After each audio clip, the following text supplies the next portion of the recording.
I'm sitting at work and I get an email and it's like, hey, would you like to come meet with Comedy Central New York? I was like, this spam account, dog. People got to stop spamming me. I'm not even, so I kind of don't even look at it. But then I go back and look at it again. I'm like, wait, this is a registered address here. What's going on? So I emailed them back immediately, called my mom. I'm like, Mom, pick out which car you want. Right, yeah. I made it. It's a meeting, and you're like, we on, fam. We on, like, because once you get a meeting, they give you $1 million.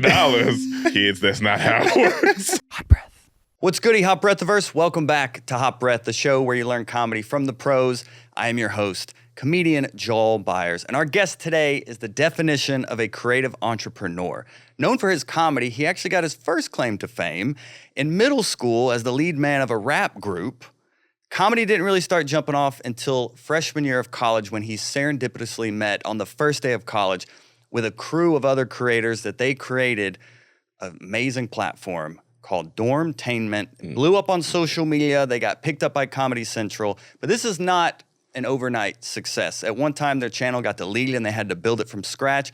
When Comedy Central called them, my guest today was actually at his call center job.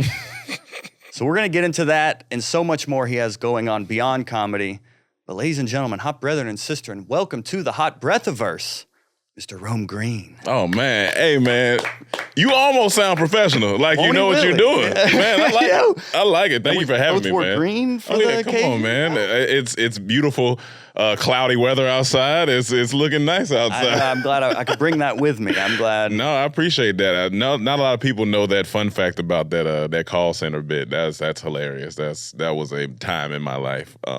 But before we even start, I am a Southern man. I know you live in Atlanta. Or are you originally from? Yeah, I'm living in Atlanta. I'm from Rome, Georgia. From Rome, Georgia. Yeah. Rome, Georgia. Yeah. I was raised in North Carolina, Raleigh-Durham area of North Carolina, and I was always taught to bring gifts. So, I have a sunglasses brand, and I wanted to gift you with one of our frames. The drip. Yeah, you know what I'm saying? Like, Mama taught me well. The drip. So, Mom, be proud. Shady be proud. Side up. Yep, shady side up. Oh, wait. Yeah. Are these the blue ones? Those are nice and blue. Blue tint. Those are called the waters. I was peeping. I'm not even fronting, and I don't know why I'm talking like this all of a sudden. I just went full honky bonics. I just turned into white boy Joel right there. Going back to my ATL days. Yeah. I was no cap. No cap. That's what they say. That's what the kids say. I was peeping these on the website. Hey, well, look. I ain't even fronting. There you go. Oh, yeah. Saucy with it. Come on, man. The drip is here. So you don't have to wear them now, but I just wanted to give them to you. How we looking? I don't know. We're looking good. We styling and profiling. I mean, but you're wearing yours. I can take mine off. Listen, we're gonna get deep. You know what I'm saying? Here, advertisement. That's looking good though. Yeah. Let's get the there you go. Shady side up. I appreciate it. Those are quality too. Yeah, thank you, bro. Oh man, my wife will be so proud. Oh yeah, she's gonna be like, oh man, you went out shopping. I appreciate that. And we'll put it up right there too. Boom, boom. So they can see Shady side That's up. solid. Thank you, bro. Thank you for having me. Yeah, what's the story behind these? Pandemic happens. In college, I always wanted to have some type of business. I've been doing the entrepreneurship since high school. And in college, I was like, oh, one day I think I'm going to own a sunglasses company because I don't know why I said it. I was just like, I always wore shades. And then pandemic happens. One of my homies is like, hey, remember when you said you was going to do shades? I was like, yeah. He was like, not gonna lie, we ain't got nothing else to do. You want to like try it out, see what we can do? And he wanted to go 50-50 with me, and we created it in like 6 months. We started working on it in March. It launched August of 2020.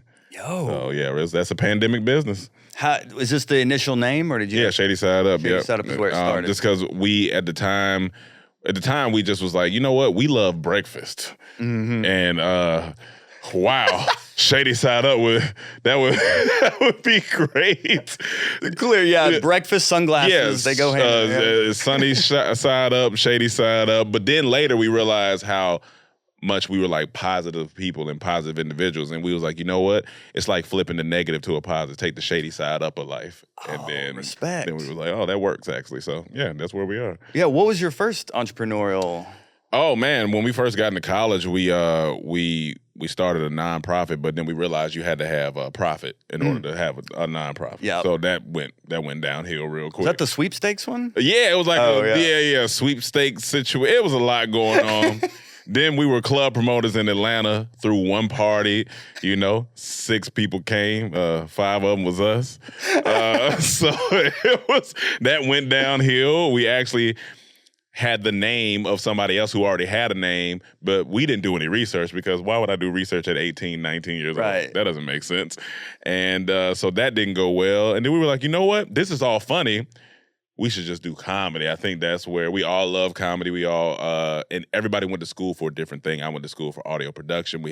Somebody went to school for advertising. Somebody else went to school for 3D motion graphics. So it all kind of came together in the right way. It was like the Avengers of the arts school. Yeah. So it kind of worked out. And then here we are, And then you guys shot a video at your dad's house with crackhead. Yeah. Like and then old, on from there. We took an old Sony cam, was at my dad's house, we did like this Hood Hunters video where we're in the hood, like Steve Irwin is in the jungle and looking for hoods.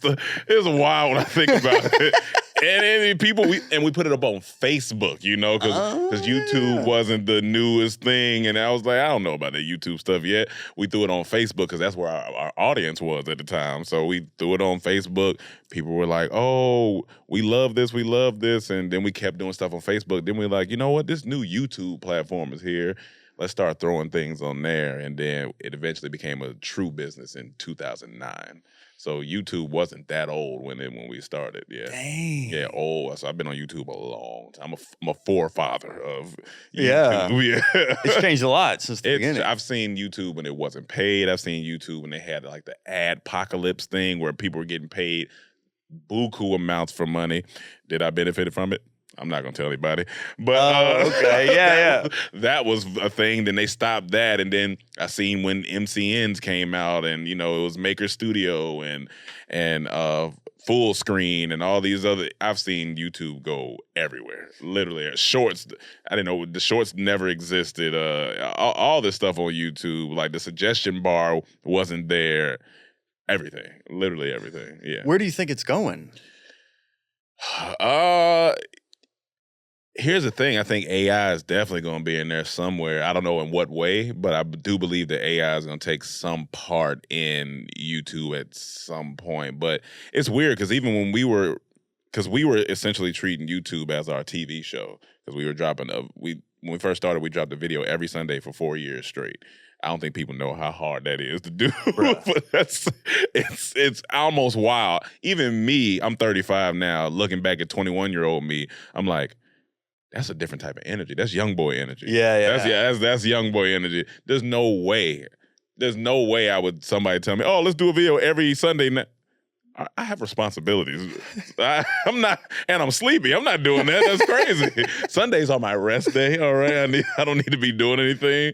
But that consistency was great at that time, and we treated it as a TV show, and that's why we garnered the fan base we did, because it was like, oh, it's like a new thing. It's 6 black guys in Atlanta, Georgia doing comedy, and comedy groups weren't a thing on the internet, you know what I'm saying? So I feel like, especially black comedy groups, I feel like we kind of ushered that in, and shout out to all the new groups that came from that, because a lot of them are like, hey man, you guys really showed us how to do it. And I'm like, that's special to me, so I take that to heart. So I love that. Yeah.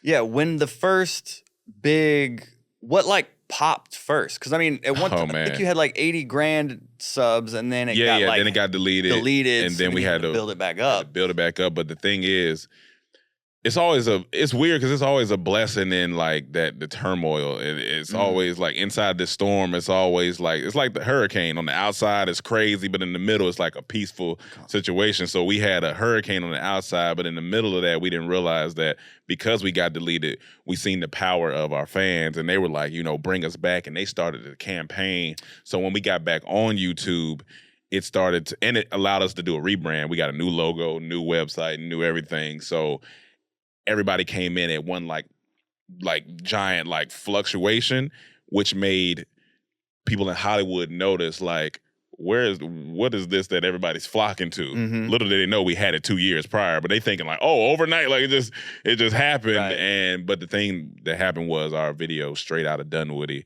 where we parodied Straight Out of Compton, because we had moved to Dunwoody. All the white people were so nice, and I was like, this place is amazing. Like, it's Wi-Fi everywhere. It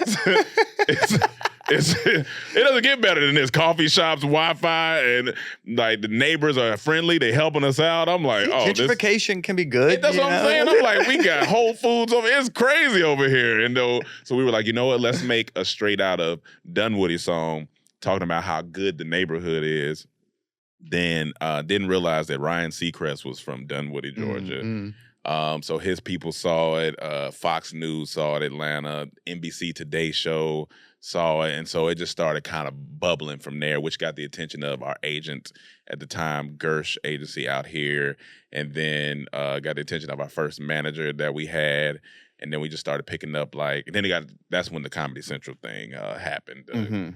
Because I'm sitting at work and I get an email and it's like, hey, would you like to come meet with Comedy Central New York? I was like, this spam account, dog. People got to stop spamming me. I'm not even, so I kind of don't even look at it. But I go back and look at it again. I'm like, wait, this is a registered address here. What's going on? So I emailed them back immediately, tell all the guys, call my mom. I'm like, Mom, pick out which car you want. Right, yeah. I've made it. It's a meeting, and you're like, we on, fam. We on, like, because once you get a meeting, they give you $1 million. It's a record deal. Like, what are you saying to me? Like, that's how it works. Kids, that's not how it works. Once again, another blessing, because we got to Comedy Central very green, never been in a meeting like this before, and we go in there, we're killing it because we like the chemistry, we're cracking jokes, everything's good. I'm like, oh man, I can't wait. I'm thinking about what type of house I want when I move out to LA, because it's up from here. Then they asked us a question that kind of rocked us, but in the best way. They were like, so what type of show do you guys want? Oh shit, y'all don't just give us a show? What? What are you talking about? What type of show do I want? Right. It was like, yeah, what type of show are you thinking? Like, what's the character arc of what you think? And are you thinking sketch? So we were like, we started to jumble this mix of things. Yeah, it's gonna be like a variety reality sketch scripted show with art, yeah, and words. And they were like, it's okay, just like come back. Like, and that hurts because you're like, oh, we've lost it. We've lost everything. But immediately it made us get to work because we're back on the plane. We're like, okay, we're figuring out the structure of story. We're doing it. We ended up going home, coming up with a whole show. And then our agents flew us back out to LA to start meeting with people. And then Comedy Central LA loved the pitch that we gave them. And then that's how that happened. So if we wouldn't have had that meeting, I don't know if we would ever even got a show, because we wasn't thinking about, we thought, oh, they call you, you get the show. Like, they already have it for you, because why wouldn't you have it for me? That makes sense. Yeah, that makes me think of the modern day-to-day of like so many comedians like, oh, I want to go viral. I want to blow up. And it's like, all right, well, what are people going to come to? Like, what's on your page? What can they, like, do you have a catalog of content? What do you want to be known for? Like, a lot of people just, I want to go viral. It's like, okay, and then what? I think I heard I was either listening to a interview with Judd Apatow, or I believe it was him, and he was like, when he had the 40-Year-Old Virgin script, he had worked on that, sold that, and then he was meeting with either his manager or agent or somebody in Hollywood, and they were like, all right, so what else do you have? And he was like, what are you talking about? I just got that. And they were like, oh, you don't have like 10 other scripts ready? And he's like, what? But it taught him, like, you got to always, like, have stuff in the can. Like, even if it's not a whole script, ideas, maybe a pitch deck or, something, because people are going to ask you, or sometimes in a meeting, they might pass on one idea, and you be like, oh, well, I got this that you could like.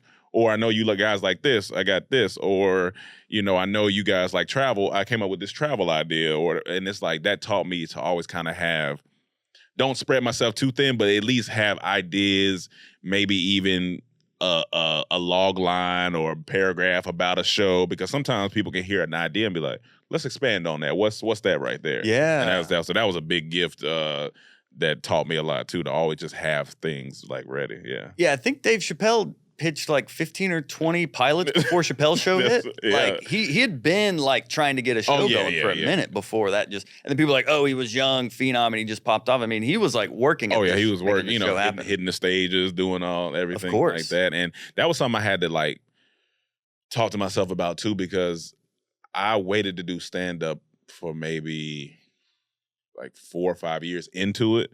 Then I finally did it, liked it, went on like a maybe 2-3 year run of it. But I realized that wasn't what I wanted to be out there doing. It felt like it was taking a lot of my time, and I really like just like writing and sketching and like idea creation and kind of being in that side, producing stuff. And I was like, okay, you got to be able to talk to yourself and be like, do I see myself doing because when people are stand-ups, they're stand-ups. They're out there. They're that outside. Road life is no joke. Yeah, you got to be outside, and I respect. That's why I love the great stand. I love Andrew Schultz. I love Kevin. I love Ryan Davis. I love people. Joe Byers. I love people who are out there getting to it. Because that's not my call, and that's not my ministry. It's fun. I love to write jokes for people. Yeah, that's great. I do that. But me hitting the stages, that's not where my life is at. And besides, once again, I be in bed. And a lot of times, stand up not in bed. You outside. Oh, I mean, since the pandemic, I've been saying no to a lot of things. He's like, my whole... I usually be like, you got a bowling alley side room? I'm there, got fam. a little 8 p.m. slot. You want to slide me in? Yeah, I don't know. It's tough. It's a grind. It's definitely a grind. And that's why I think there's only a few that really get to that pinnacle, because you gotta like really weed through that process of stand-up. It's a thing, and I respect every stand-up. It's a non-stop grind. And I don't think people realize that about the content creation game either. Oh, yeah, that's like every day. To be consistent on that and to keep putting out ideas and throwing them up, even if they brick or not. Oh, man. That requires a lot. And it's always the ones that you don't put a lot of time in that go off. And they're like, oh, this is genius. And I'm like, bro, that took me 2 minutes. I just did a film for y'all. Like, and you're like, we don't like that was trash. But this right here that you did in your kitchen, great. I'm just like, what is going on? Like, we did a short about how black people walk down the stairs, and it was like different versions of black people walking down the stairs. It was like 1.5 million views in like 2 days. And I was like, I have been putting out quality content for you guys. Quality. Up curating ideas, bouncing stuff off the wall, writers' rooms. And y'all are like, that's cool. Give me the steps. I want the steps. Yeah. So that's what, you just got to keep putting out things. Like, that's just what it is. You keep putting out stuff. But now, like I said, you build a system after a while when it comes to comedy. You build a system to where like, all right, well, if I have this 4-minute video, I know I can take 4 pieces of content from this video. I can repurpose that content for TikTok. I can take that content and make it into a thread on Twitter. I can do, you just start to realize like, oh, it's an ecosystem of content. Because people think you have to do one thing at a time, but you can really make the whole like ecosystem work. Ooh, speak on it. Yeah. Please, give me more. Break that down a little bit more. Like, for example, I started a newsletter maybe 3 weeks ago. Ooh. So from my newsletter, I know I can get a nice Twitter thread going about whatever that newsletter is. From that newsletter, I can do a YouTube video because that's the script right there. That newsletter turned into a YouTube video, which is then turned into my IG and TikTok content, which can then turn into my YouTube Shorts content, all from one piece of content that I did from the newsletter. I just repurposed it for everything. And so that's the thing. So even if a person has a script, they're doing a YouTube video and they have a script about, all right, this is the 5 best ways to get to 10,000 subscribers. They can take that piece of content, turn that into a Twitter thread for people, turn that into Instagram short videos or whatever, turn that into YouTube short videos, and then you're like, oh, I got 6 pieces of content from really one piece of content.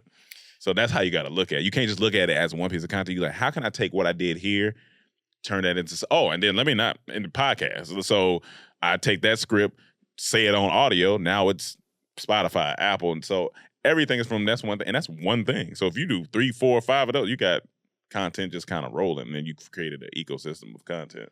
So let's just say hypothetically this episode right now, because we actually just started a newsletter as well for Hot Breath. Yeah, I love and it. I'm getting a little, it is. I'm surprised at how much fun it has been. I was like, oh, it's it's just me like writing like I feel like it's something to myself, but like there's actual audience and people reply to the emails. Like, wow. And I was writing some on the plane over here, Yeah. like to get them out ahead of time. What's your newsletter about? Just all things comedy or life? Yeah, it's like the Hot Breath. We call it the Hot Breath VIP. Okay. Newsletter, Yeah, I like which that. you can get at hotbreathpodcast.com/VIP.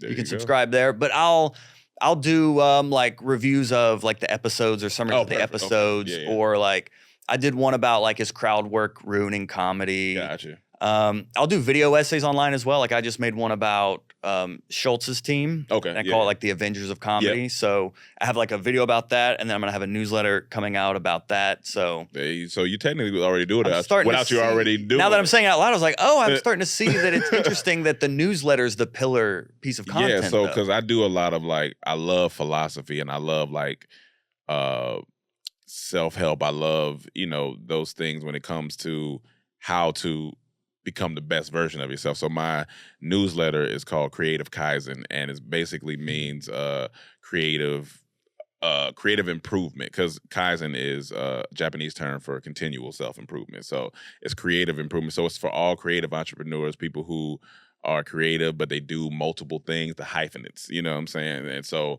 I like to dive in. Like my first letter was about focus versus balance. Then my next letter, I believe, was about limiting beliefs. And then like this week's newsletter is about choices versus decisions and the difference between the two. And so now I can take those things and turn those into, podcasts, or turn those into YouTube videos or whatever that thing is. So the newsletter's fun because like it's a different muscle. And I want to eventually write a book. So this is helping me like get that muscle off to write a book. So Oh yeah, yeah. I've really wanted to turn this podcast into a book as Yeah, well. you I know definitely Judd could. has done it with his interviews, Yep. but we have over 400 interviews on Yep. here with comedians. yeah. So I think there is an opportunity to turn it into a book. And that's a people don't know that if you've gotten past 20 episodes, you're in the top 1% of podcasts. Facts. That's crazy. Facts. Yeah. That's crazy. And then like I remember like even in times where I may be feeling like down or off on myself, like I realized that there's like over 2 million something YouTube channels and only 35,000 have 1 million subscribers. And so I'm in one of 35,000. And I'm like, that's a feat in itself. If I never do anything else on YouTube, I've did the thing that I needed to do, which was curate that audience, which is the springboard to everything else in life. And because I went through this time where I was like, all right, I love comedy, I love creating, but sometimes I don't feel like I'm just a comedian. I feel like I'm an author. I feel like I'm doing all this. So I was like, what is it? And people would ask me, so what do you describe yourself as? Because I can never just be like, oh, I'm a comedian. Because then I'd be like, well, I also do this and I also do that. So I was like, a creative entrepreneur is the only thing that made sense to me, because comedy is going to be the through line in everything I do, because naturally it just comes out. Even in my marketing for my sunglasses is comedy. Even in the things I may write in the newsletter, even though I'm being serious, I'm going to throw a joke in there it's just always going to have that through line. So I was like, okay, yes, I do comedy, but it's not my identity. My identity is somebody who's growing every day, figuring his life out, and I want to be able to give that back to the people who are going through the same thing. Yeah, and I think it's important to give ourselves permission to do that. Yeah, I mean, yeah. up until the pandemic, like I was like, stand up Yeah.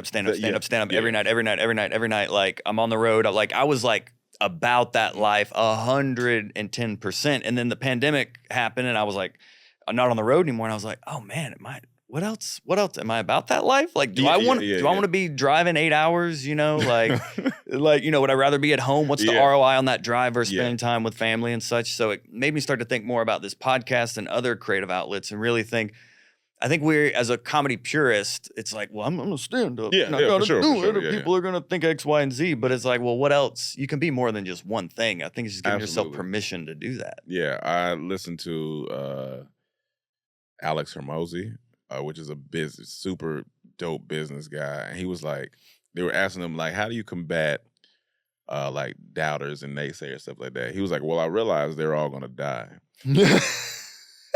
And I said, well, goddamn. But he said, also, I am too. He said, so why would I be worried about the opinions of people who are human, who also will die, who in 3 generations, maybe my stuff might not even be remembered anymore, or their stuff might not be remembered anymore. He said, so I'm just going to do what I need to do, because at the end of the day, we going to die. And I was like, when you look at it just plain and simple like that, as morbid as it is, he right. Like we gonna die. Yeah. Like so, it's like, why do I care what people? Oh man, you were doing YouTube. Do you do that anymore? Who are you? Like, what are you? And I was like, I'm putting out content. I can make some money. I can have a living. As long as I got my family, my community, it is what it is, you know.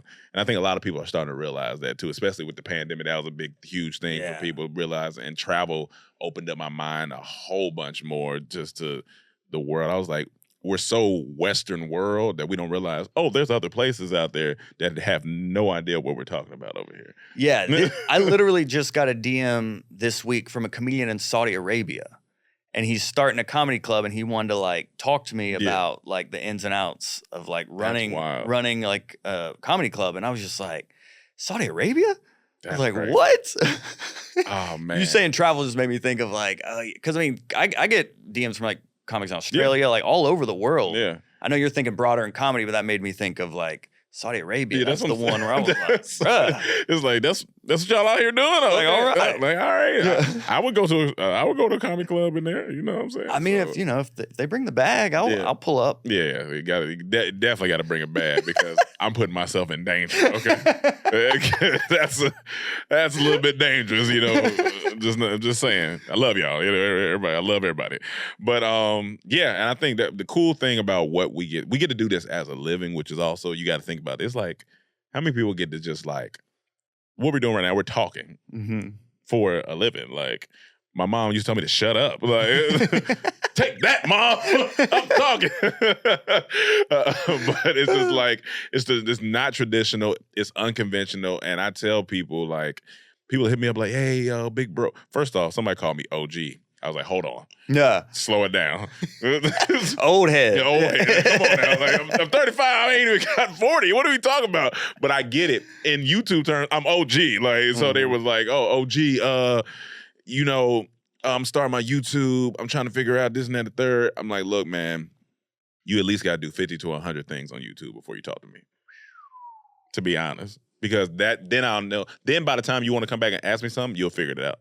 Like, because most people want to get the easy access, and I want to help people get there faster, but at the same time, there's no cutting the workout. Like, it's just not, it's just like if a stand-up comes to you and he's like, this is my thing I want to do, you're going to be like, okay, well, come back to me after you've like went around doing the cafeterias, the random pubs, then come talk to me then after you got a couple things thrown at you a few times. Like, it's awkward. Like, you got to go through those motions. You can't just think you're going to go straight to Apollo and you haven't even hit the bar up the street. You know what I'm saying? I'm sure you've had terrible shows, and it's just you didn't even mention the strip clubs and the sidewalks and the public buses and literally.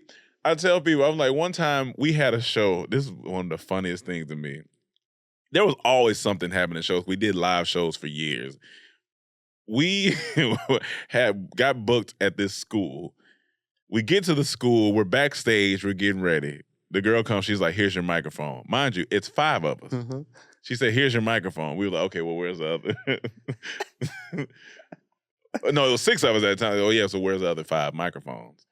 And she was like, oh, you know, we didn't.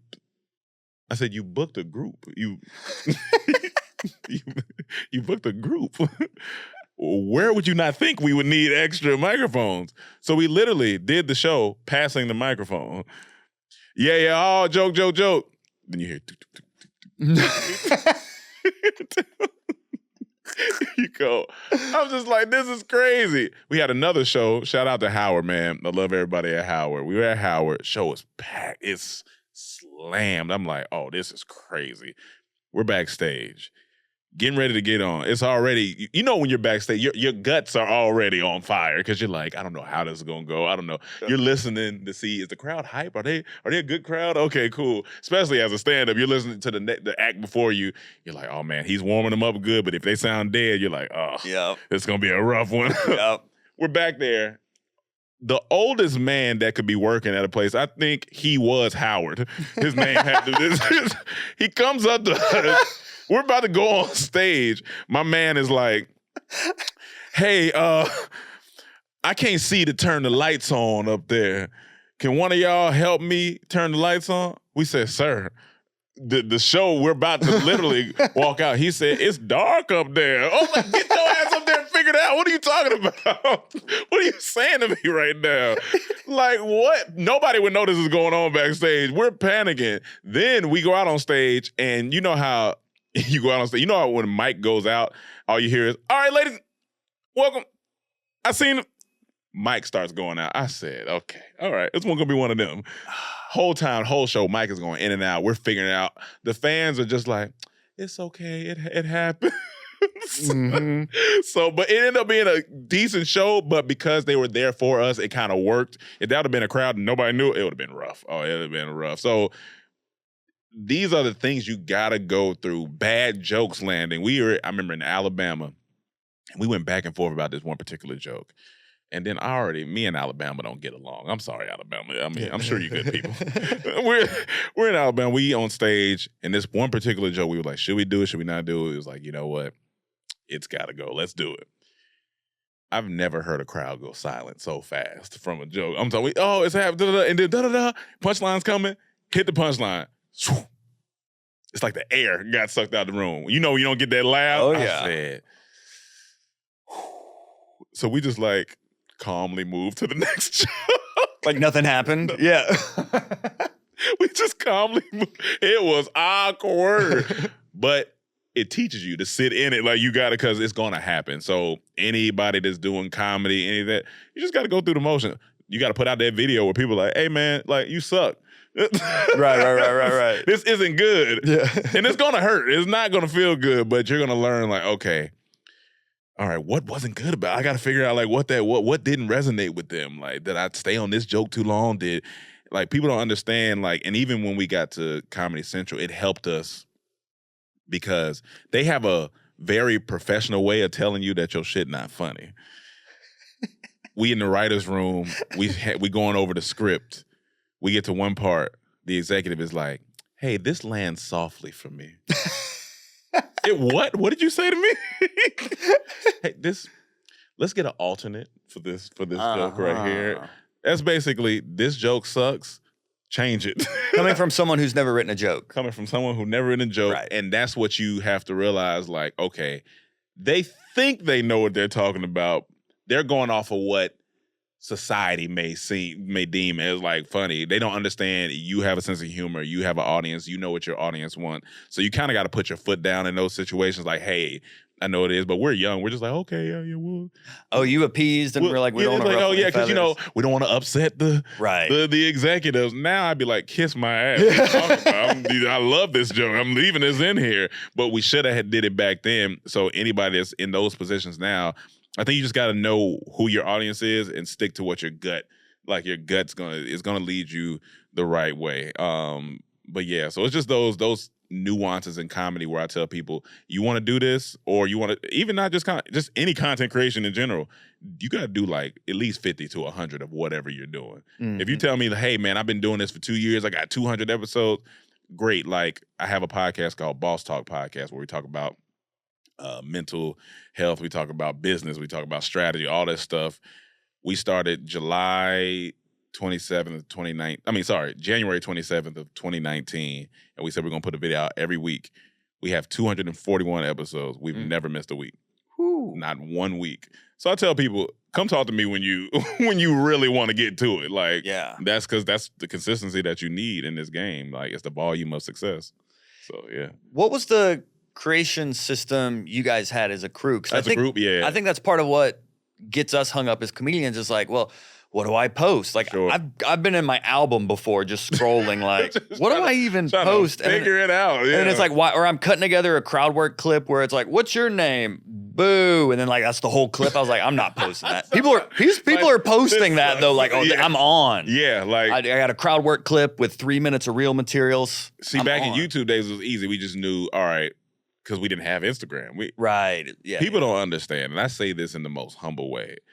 If we would have had Instagram and all this stuff back then, it would have been over for people, because the way the volume that we were producing a video every week, we'd have put that same energy into like Instagram and all that stuff. But I think back then it was easy because we knew, all right, one video a week, that's the focus, right? But then as Instagram comes out and, Twitter and Vine and all this stuff start doing video, you got to be like, okay, all right, what am I going to post? So luckily, since we had skits, it was easy to just take clips from skits. We was like, all right, well, we're going to throw 2 clips up this week to promote that one video or whatever. But now, like you said, it's even tough for me sometimes. I'm like, okay, well, I know I got my podcast clips I can do. Like when you come do the podcast on Monday, we're like, all right, we'll post a couple clips from here.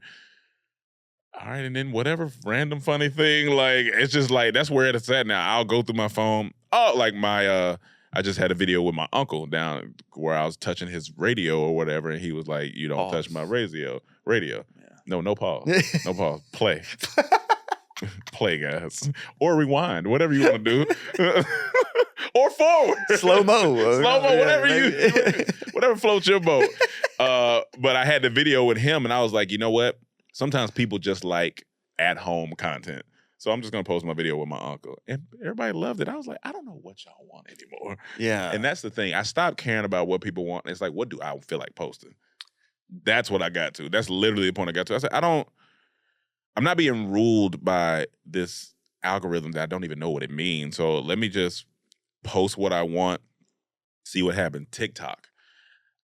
December of 2021 on our Dormtainment TikTok, it was like 5,000 people on there because we wasn't really doing anything. So I was like, let me do an experiment.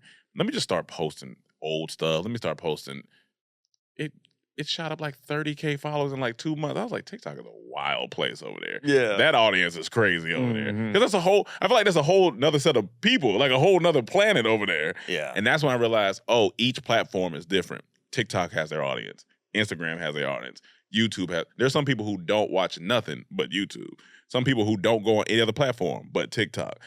Because TikTok is almost like a Google now. People search like, if somebody's looking for top 5 places to travel in 2023, you type it on TikTok, it's going to give you a bunch of videos. So it's like, okay, I know to put kind of random stuff on there if I want to. If I have a thought, let me throw it up on TikTok. Let me reply to somebody's comment, make a almost a comedy bit out of what their comment is, throw that on TikTok. So every day is different, to be honest. There's no really system. The system is just get the content out that you want to get out. That's what I've gotten to. So what would you say to like a comedian trying to like a young comic and trying to figure out what to post or even how to generate ideas sometimes? I mean, that can be difficult. Like, where do you find inspiration? Well, I think you find inspiration by living life. I tell people that all the time. Like, I'm sure there was something that happened on the plane to you, on the way here, even getting here, the weather being shitty, finding this material is going to pop up. Are you just willing and open to like just writing it down? Like, even if sometimes I would be out and just be like, all right, I see these 2 people talking. Like, I went to the gym the other day. It's 2 grown men butt naked talking to each other in the locker room. What are we doing? Balls. No, that was balls. I said, what is going on in here? Why would you be having a political conversation with your dicks out? That just seems a bit wild, sir. Put some clothes on. Very polarized. It's very polarized. It's literally like, come on. I just got in here. It's 7 in the morning. So just writing stuff down that happens to you, because stuff happens to us every day, and sometimes we're like, I don't have no material. You literally have material. Like, shit happens all the time. You know what I'm saying? Like, I had a noise in my room for 2 weeks straight. I kid you not. I'm embarrassed to even say this. I'm like, bro, I think it's a bird stuck in my roof. I'm talking about it on the podcast. I'm like, bro, I think I'm gonna have to call somebody. There's some type of animal in my roof. I keep hearing the same noise, and it's low-key scaring me. I'm cleaning up my room one Saturday, and you know how there's those air fresheners that kind of spray automatically? I forgot I had one, but the air was out of it. So every time it sprayed, it made like, oh. So it wasn't a bird. It was my dumb ass that left the air freshener situation. And I was like, this is idiotic. what does that say about me? Am I not aware of anything that's going on in my house? So then I started coming up with like stuff about how you got to be aware and how as you get older, you just leave stuff because it takes too much effort to have to go out and get another one of those things. You're like, I'll get to it at some point. Right. 3 weeks later, you're thinking it's a bird stuck in your roof when you could have just replaced the air in the air fryer. So it's like, just small things like that. And even Rick Rubin has a book called The Creative Act. Phenomenal book for any creator, comedian, artist, writer, whatever that is. And he was like, ideas are like clouds, like they turn into rain. The rain, it hits the ocean, it evaporates, comes back. He said it's always this ecosystem of ideas, but you have to take days. He said, I guarantee you've come up with the best material just sitting around doing nothing. And he said, the material that you force, you're always like, But when it's just like you and your friends shooting the shit, talking to each other, y'all take a walk, y'all go to that coffee shop, y'all go grab some food, something happens there, and then you remember like, oh, remember that time literally all of our sketches when we were younger came from real things that happened to us. Huh. There was nothing that we were just like, oh, because when we got a skit called What Her Face Looked Like.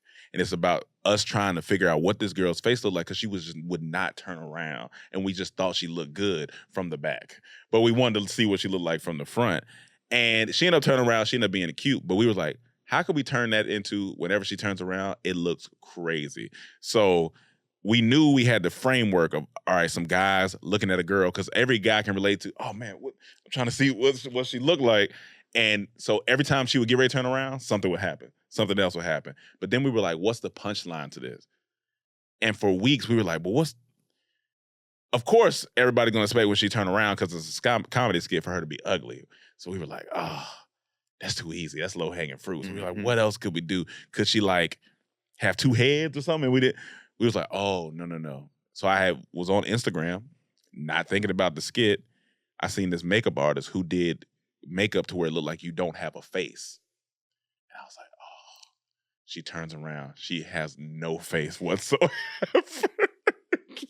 And then that's what we did. Everybody was like, that is a wild ending. But I was like, I love stuff. But it came from me not even thinking about it. I was just on Instagram. I was like, oh, this is makeup artist. And I was like, oh, there we go. But it just comes from freeing yourself and not like forcing. So you got to get out and live. Go travel. Go visit your grandparents. They got stories, like all that stuff. You know, as a stand-up, usually if it comes from real life, you can tell when a stand-up is like, okay, he really went through that. Right. Like, Yeah. He's suffering right now. He's going through it, and I like it. Yeah, and that's sometimes people ask me like, well, I have this experience, but it's not like a joke. It's not like a setup punchline misdirect joke. And I was like, well, if it gets a laugh, it's a joke. It's funny. Honestly, because it's sometimes we can overthink, but like that's just true and it's getting a laugh. But where's the structure there and the misdirect? Sometimes like, it's just authentic. I think it was, I forgot which comedian it was. He came out on stage. He was like, all right, because he wasn't the main actor. I think it might have been Kevin Hart or somebody else. He was like, came out on stage. All right, I got 3 jokes for y'all. And I'm getting out of here.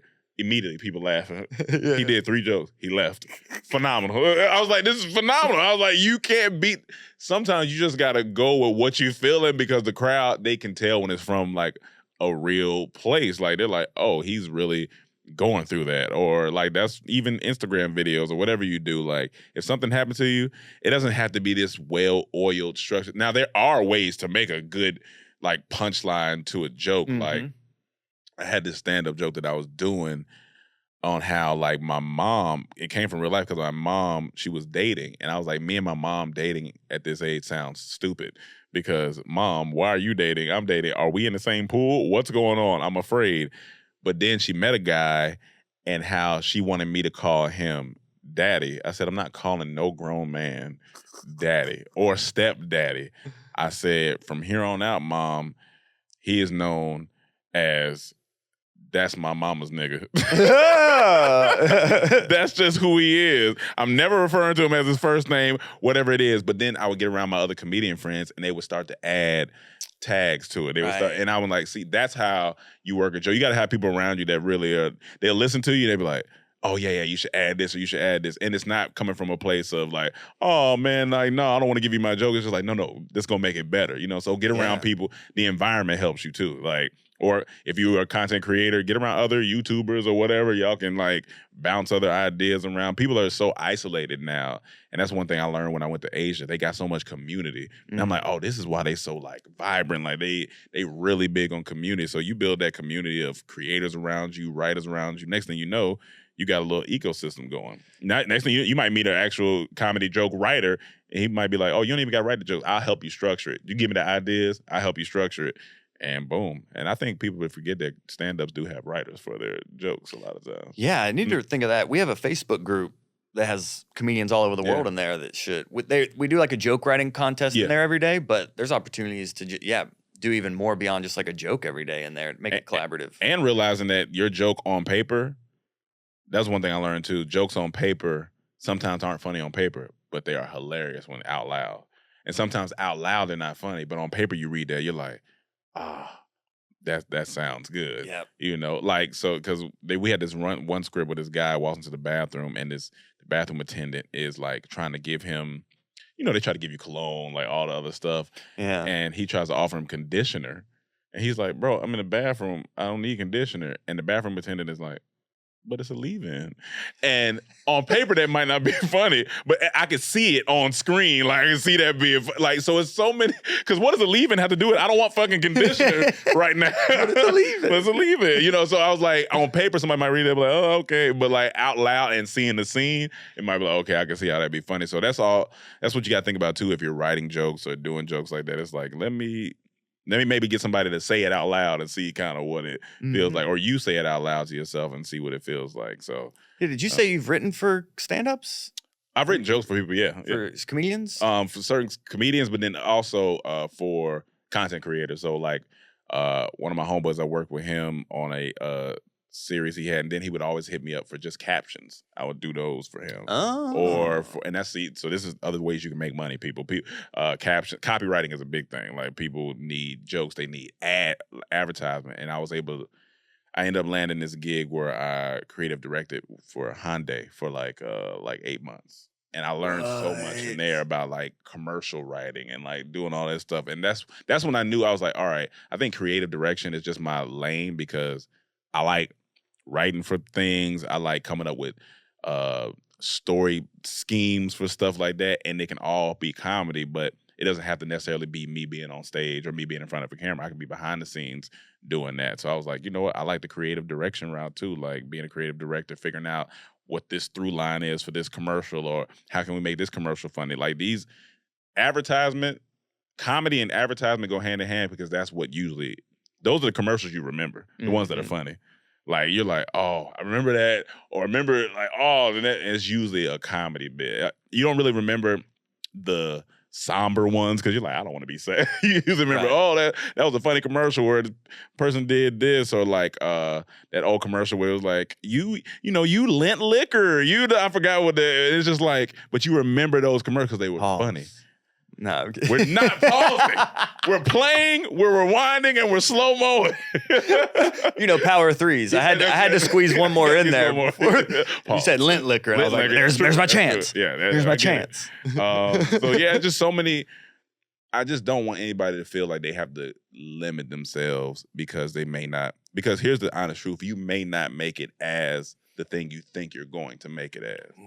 And that's a harsh reality to set in. You're like, oh, I've been doing this, but now I'm actually good at this thing over here. Does that mean it's time for me to pivot? Because you can kind of, you got to trust yourself. Like sometimes you'll be doing one thing just to build the skills so it can go towards another thing. Like if possibly Dormtainment may have been this thing where I got to learn leadership and group dynamics and stuff like that so I can lead a creative agency, or I can lead people in a creative directing role, or that I could put together a business like I did, like, or learn advertising so I can write for my own stuff and build that.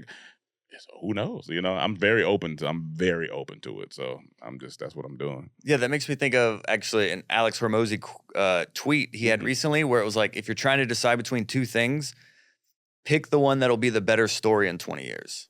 And I was like, oh, that's interesting. Because I've started off as one way, and it's like, and so many people that's like that, like that started doing something else. But then, I mean, you can look at what I believe is Jessica Alba, and like, she's actress, all this stuff. But I think her company is worth multi-million. Yeah, like, Reese Witherspoon too. Reese Witherspoon, hers is like billion. I think. So it's just it's like they could have chosen said, no, I'm strictly acting, but it's like I got to go with where my life is going. You're not the same at 25 that you're same at 45 or 65. Life has its ebbs and flows. I think I'll leave this with people. This is one of the best analogies I heard about life. They're like, look at life as like a basketball game, 4 quarters. First quarter, you're of course like you're born to like 25 years old. You're just getting out, you're figuring out the team. You're like, okay, like what type of offense are they running? Like what is life about? Let me make some mistakes, da-da-da. Second quarter, 25 to 50. You're like, okay, all right, I got a little hang on this game, you know what I'm saying? I'm warming up, my shots are starting to go in a little bit. We might not be in the lead yet, but we're figuring out the game. He said 50, you're halftime. Like here, you can reevaluate yourself, figure out like, where's the next step you want to go? He said third quarter is 50 to 75. He said this is when you're really putting down shots. Like you're putting down shots. You got family. You're stamped. You know what I'm saying? And then he said fourth quarter, 75 until you pass away. This is all about service. He's like, you know what? You're passing the ball to the young boys. Like you're letting them know, like you take the shot. You take the shot. This is my last game. It's the Kobe last game. I'm taking a few shots, but I really want y'all to do your thing, shine a little bit. And I was like, that's a great way to look. I was like, that's honestly a great way. He said, so anybody that's like in their 30s or even 40s, you're still in the second quarter. You're still like, you're hitting some shots, but you're still figuring this thing out.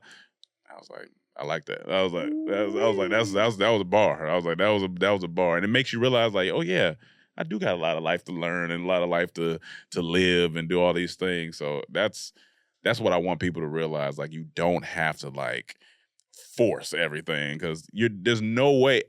I'm sure you at 20 years old is way different than that. Oh, yeah, for sure. Totally different person. Like, if you haven't changed, something's wrong with you. That's like, true. Yeah, something's going on. So, yeah.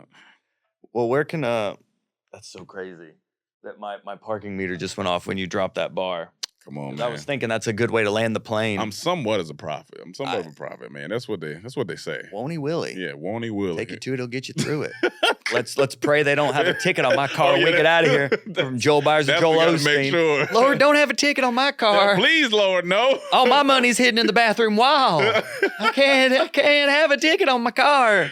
My Lambo needs an oil change. There's nothing that'll drop your expression more than you go to your car and just like, bruh. Come on, man. Like, you start looking around, you start asking other people, did you see who? Yeah. Did you see who left? No, they don't care.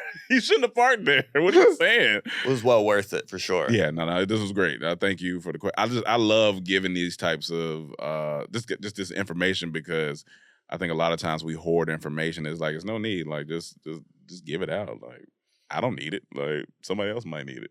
Well, where do you want people to connect with you? Man, all right, let's do the rundown. Let's list the things. But no, my main Instagram is at IRomeALot, IROME a lot. Then we have Comedy Trap House Network. That's our podcast that will be featuring Mr. Joel on Monday, gang. And pretty much that podcast has turned into our fans sending us crazy videos and us talking about them. Awesome. And that's why it's fun. Because the world gives you material every day. Mm-hmm. It's a crazy world out here. Then we have my sunglasses brand at The Shady Side Up. Go get you some shades right now. Then we have my my prophetic podcast at Real Boss Talk. It's on Patreon, but we're about to move it from Patreon to YouTube to get it out to the masses a little bit more because I just want people. It's not even about the money. I want people to get the message. And yeah, those are the main thing. And of course, at Dormtainment, that's still there. We're still posting things whenever we feel like it. But and YouTube, all the same things. You'll see all the links. You know how it goes. All the links in the bios and all those. The newsletter? And the newsletter, that link is in my bio too, but the Okay, newsletter is called Creative Kaizen. If you Google it, it should pop up. And there we go. Or if you go to my profile, it's in the link. So yeah, boom. We'll definitely link them up. But definitely that I'm excited about the newsletter because I'm excited about ours. It's been fun to do. So I'm excited to hear other creatives doing more. Extra little. And funny thing is, since I just started, I don't know where it'll grow into. I don't know what the niche will turn into eventually. Because some newsletters start one way, then you figure out, I want to talk about this a little bit more. Right. So, who knows? Yeah. I'm just along for the ride. Well, sign up for Rome's newsletter and follow him, and also subscribe to our newsletter. Absolutely. HotBreathPodcast.com/VIP. And I've been watching you for years, and we've been wanting to connect almost since like 2018, 2019. It was the pandemic happened. Yeah. So I'm glad we got a chance to do this. I think you're super funny. You got great jokes. You got great content, and I see the consistency. So I respect people that got consistency. Well, real recognize real. Come on, man. I appreciate the love. Yes, sir. Well, thanks for being on Hot Breath. Hot Breath. Rome Green. Dab. We're not dabbing. We're not dabbing? We're not gonna dab? No. I'm bringing back the dab. No, we're gonna bow. That's the one thing you pause is the dab. You're like, all right, now that's pause. Man. That's pause. That's it. Hot Breath.